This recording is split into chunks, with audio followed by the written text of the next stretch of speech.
시청자 여러분 안녕하십니까?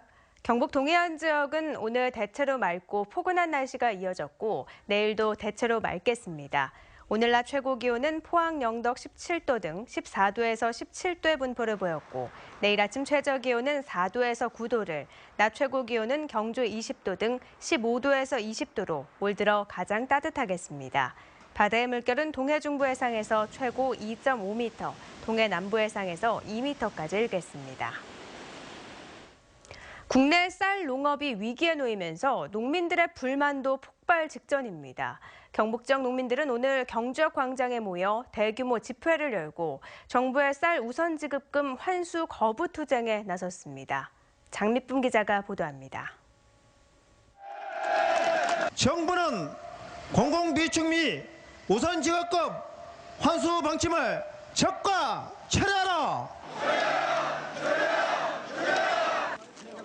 농민들이 정부의 쌀 우선지급금 환수 고지서를 한 곳에 모아 불태우면서 정부의 환수 조치에 응하지 않겠다는 강력한 입장을 밝혔습니다.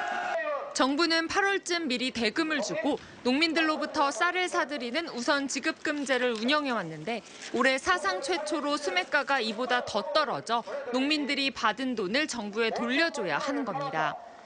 이들은 정부가 쌀값 문제를 수수방관하면서 그 책임을 농민들에게 떠넘기고 있다고 비판했습니다. 정부가 농업 분야에 근본적인 대책을 세워야 됨에도 불구하고 농정 실패의 책임을 농가에게 전가하고 있습니다.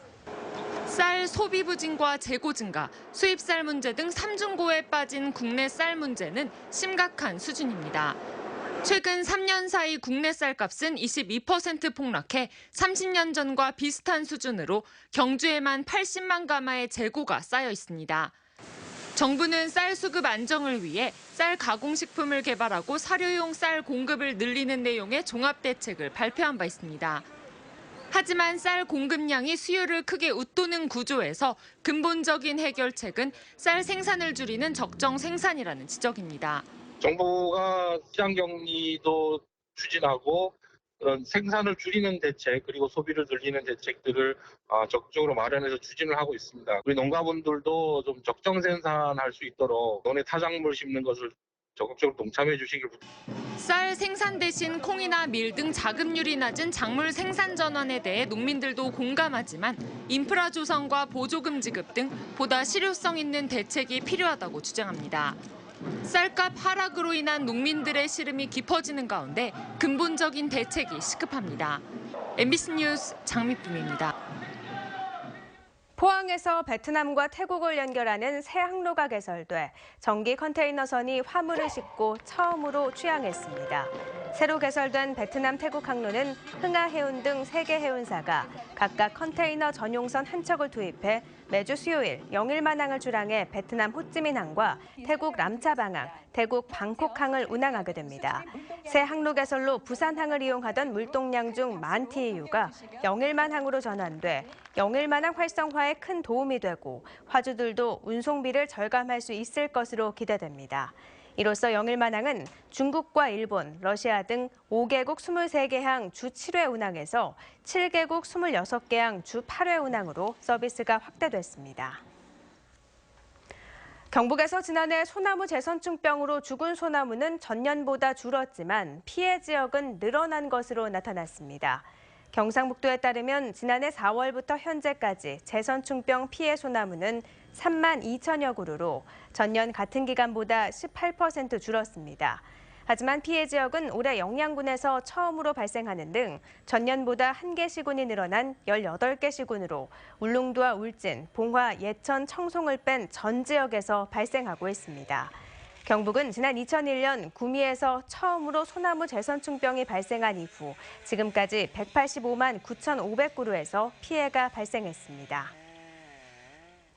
포스코가 임신에서 육아까지 종합 지원하는 출산 장려 제도를 도입합니다. 이에 따라 포스코 직원들은 임신에서부터 출산, 육아, 방과 후 자녀 돌봄 서비스까지 전반적인 지원을 받게 됩니다. 출산 장려금도 올해부터 첫째는 100만 원, 둘째 이상은 500만 원으로 늘렸고 주 5일 40시간을 근무하되 하루 최소 4시간에서 최대 12시간까지 근무 시간을 조정할 수 있는 완전 자율 출퇴근제도 도입합니다. 포항시가 올해 포스코의 설비 투자 지원을 원활하게 하기 위해 투자 지원 TF팀을 구성해 운영에 들어갔습니다. 투자 지원 TF팀은 포항시 건축과 환경 등 관련 공무원 등 24명으로 구성됐고 앞으로 환경 개선 지도와 민원 최소화, 신속한 건축 허가 처리 등을 지원합니다. 포스코는 올해 포항제철소 3고로 개수공사 등 1조 453억 원 규모의 설비 투자를 추진합니다. 올해 대학 수학능력시험에 영어 절대평가가 처음 도입되면서 영어 변별력이 떨어지는 등 입시에 큰 영향을 줄 것으로 보입니다. 2017학년도 수능에서 영어 1등급 비율은 4.4%였는데 절대평가에서 1등급에 해당하는 90점 이상은 7.8%로 나타나 수능 영어 상위 등급 비율이 대폭 늘어날 전망입니다. 이에 따라 대학마다 영어 반영 비율을 줄이거나 등급 간 점수 차이를 적게 해 영어 변별력은 줄어들고 다른 과목의 비중이 상대적으로 커지게 됐습니다. 또한 최저학력제 기준이 완화되는 효과로 논술이나 면접 등 대학별 고사의 중요성이 커졌습니다. 경북교육청이 내년도 고등학교 입학 전형 기본 계획을 확정 발표했습니다.